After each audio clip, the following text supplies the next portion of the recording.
Hello everyone, నేను విజయదుర్గ. ఇక్కడ జగదాంబ దగ్గర ఒక చిన్న విషయం అయింది 2 days బ్యాక్. జగదాంబలో రాజసా పోస్టర్ ఉంది, అతను ప్రభాస్ పిక్చర్ కి క్లిక్ చేస్తుంటే అతనికి నేను పిక్చర్ తీశాను అనుకోనని చెప్పి అతను స్టార్ట్ చేసి బూతులు పెట్టి వెళ్ళిపోయాడు అనమాట. నేను అది ఇన్స్టాగ్రామ్ లోనూ సోషల్ మీడియాలోనూ పోస్ట్ చేయడం జరిగింది. ఆ తర్వాత దిశ పోలీస్ స్టేషన్ లో కూడా మనం కంప్లైంట్ ఇచ్చాము. పి శ్రీనివాస్ సార్ దాన్ని ఫర్దర్గా ఇన్వెస్టిగేట్ చేస్తా అన్నారు.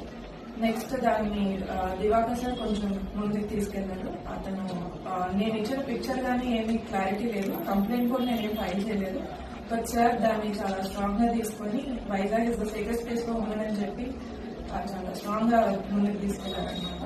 అతని మార్నింగ్ 4:30కి డీటెయిల్స్ ఏం లేకపోయినా కూడా ఎలాగోలా తీసుకోవాలి అని చెప్పి అతను అరెస్ట్ చేసి తీసుకొచ్చారు ఇక్కడికి. I'm very happy. Sir supported me very well and I believe Vizag will be the safest place. And అతను మెంటల్ కండిషన్ అది ప్రాపర్ గా లేదని చెప్పి అతనితో మాట్లాడితే అర్థమవుతుంది. ఈజ్ లైక్ కరోనా మెడిసిన్ నేనే క్రియేట్ చేశాను అలాంటివన్నీ చెప్తున్నాడు అనమాట. అది ఎవిడెంట్ గా ఉంది, అతను క్లియర్ గా లేదు అని. బట్ స్టిల్ అతను నాతో బిహేవ్ చేసింది అయితే ప్రాపర్ గా కాలేదు. సో సార్ దివాకర్ సార్ ఏమన్నారంటే లైక్ మెంటల్ హాస్పిటల్ లో ప్రొడ్యూస్ చేస్తాము, అతనికి ఏమైనా కూడా మేము ట్రీట్మెంట్ అది చూస్తాము అన్నారు.